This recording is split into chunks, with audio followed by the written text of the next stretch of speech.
director of films like Life of Pi, Brokeback Mountain, Crouching Tiger, Hidden Dragon, once said about his colleague Wong Kar-wai, "Over the years, as a fellow filmmaker, I don't know whether my admiration for him turned into jealousy or jealousy into admiration. I want to do those cool things too, like filming with big movie stars without a script, like filming for weeks, months, years, and then throw it all away and start all over again, like putting together beautiful images, metaphors, romantic acting, and when it doesn't make sense, throw in some dreamy dialogue, some beautiful music, and it will be brilliant. I wish I could do that too." 你中意聽啲咁嘈嘅音樂嘅咩？係啊，啱啊，唔使諗咁多嘢嘛。你唔中意諗嘢㗎？咁你中意啲咩啊？知噃，我話俾你聽啦，你咧？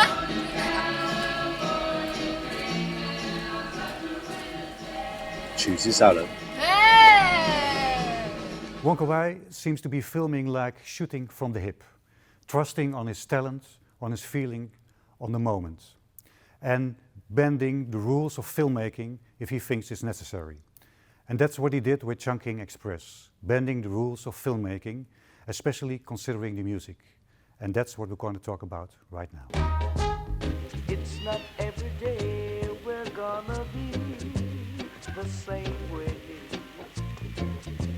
There must be a change somehow. Our bad times and good times too. So have a little faith. Chungking Express was filmed, edited, and released in just 23 days. Wong Kar-wai filmed it like a road movie, scene by scene, writing the script of each scene just the night before the filming. Originally, he wanted to make a triptych, a film consisting of 3 parts, but he ended up with only 2 parts, and that's just fine. About the special use of music in this film, my colleague Thijs Havens will have a chat with the music supervisor. When it comes to film music, a distinction is usually made between music that is written specifically for a film, usually called the film score, and existing music that is used in a film, the collection of which is sometimes called a soundtrack. Chungking Express by Wong Kar-wai is a great example of the latter, of its use of existing, mostly pop music. It uses a bunch of songs over and over and over so that they become they almost obtain this hypnotic quality to it, I would say, and their function in the film is a lot bigger than a lot of film music normally is. So the re-release of Chungking Express by Wong Kar-wai is a great excuse for Ion Sound to shed some light on the practice of of existing music in films. So that's why I'll have a chat today with Laura Bell. She works as an independent music supervisor. She's a person usually responsible for all things music related in a film production.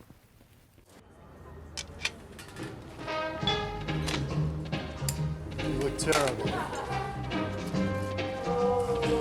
I'm not sleeping. Why don't you quit?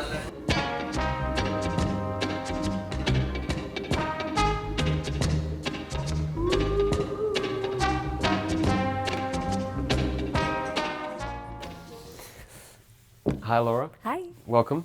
Glad you're here. We're going to talk a bit about your work as a music supervisor. Could you tell us in your own word what it means?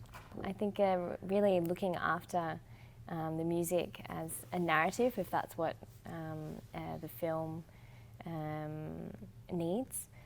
But again, all projects are different. So right. Sometimes you're just working on clearances, but I prefer to start from the beginning. Right. How would you say is your working relationship with the director? Everything's possible. Right. It's a creative process, and in creative processes, you're not working in a silo, you're working with many people with many different opinions, and I love that. So you recently rewatched Chungking Express by Wong Kar-wai. Yeah, I watched it recently, and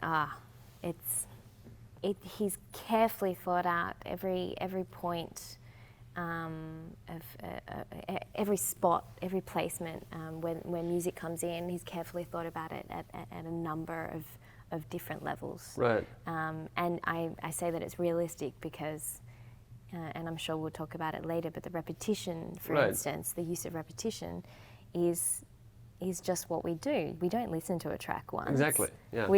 If we love a song, we put it on again and again and again and again. Right.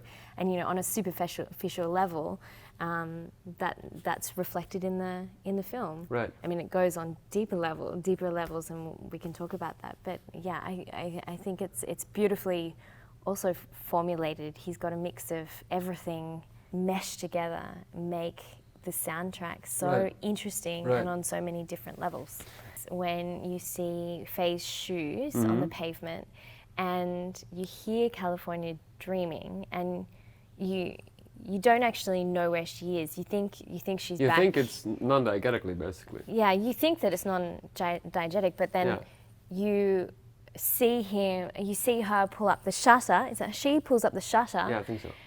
And you see him and the ex-cop, and then you realize that the music is coming from the speaker, and this moment is when you think, oh, okay, this song that she has played over and over and over again has been transferred to him. It's still, this song actually belongs to the shop and the place, that I really like, but also that this dream of California has been passed to him as a sort of pining love song for her, because he is reminded of her, and that he dreams of being with Faye. And that is such a beautiful Because she is in California, or at moment. least was, and he's constantly longing for her, so he plays the song. Yeah.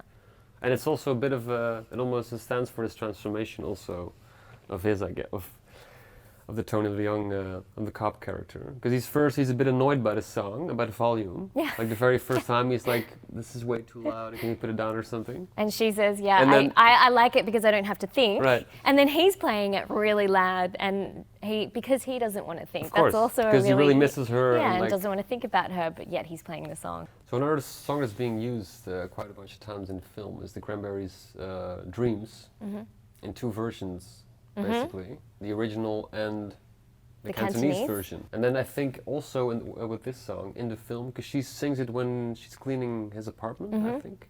Yeah, so it's quite a romantic moment where she's, Right. I mean, Faye is a romanticist. I think she's kind of lets everything flow and go her way, and I think she's cleaning the apartment when this song's on, and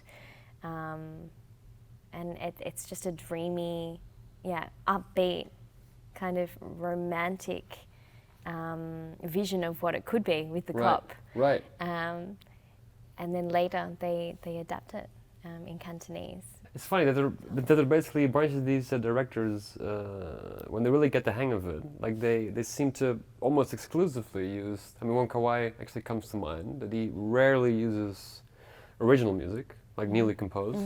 I really love that way of filming and that way of watching, because you're